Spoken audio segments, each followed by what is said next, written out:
अन्न व औषध प्रशासनाची धाड, रुपये 43,740 किमतीचा संशयित पनीर व खव्याचा साठा जप्त। अन्न व औषध प्रशासनाला मिळालेल्या गोपनीय माहितीच्या आधारे सिडको नाशिक येथील मे विराज एंटरप्राइजेस, त्रिमूर्ती चौक, सिडको नाशिक या पेढीमध्ये बनावट पनीर व खवा विक्रीसाठी येणार असल्याची गोपनीय माहिती मिळाल्यावरून अन्न व औषध प्रशासन विभागाने सदर पेढीची तपासणी करून पेढीमध्ये विक्रीसाठी आढळलेला संशयित पनीरचा 129 किलोग्रॅम किंमत रुपये 38,700 व खवा 18 किलोग्रॅम किंमत रुपये 5,040, एकूण किंमत 43,740 इतका साठा जप्त करण्यात आला।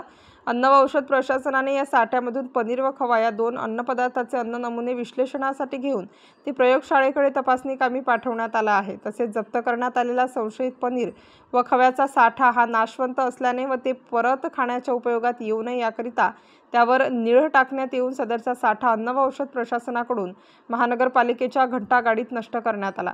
तरी अन्न व्यावसायिकांना कळवण्यात येते की त्यांनी अन्न सुरक्षा व मानके कायदा नियमानुसार निर्गमित करण्यात आलेल्या परवान्यांचे पालन करावे। प्रशासनातर्फे सर्व जनतेस व भाविकांना आवाहन करण्यात येते की सण उत्सव काळात पनीर, पेढे, बर्फी, मिठाई व इतर खरेदी करताना ते दुधापासून बनवले असले तरी याबाबत खात्री करून खरेदी करण्याची दक्षता घ्यावी। तसेच भेसळयुक्त अन्नपदार्थांसंदर्भात तक्रार तसेच काही गोपनीय माहिती प्राप्त झाल्यास प्रशासनास त्वरित टोल फ्री क्रमांक 180 022 23 65 या क्रमांकावर संपर्क साधावा।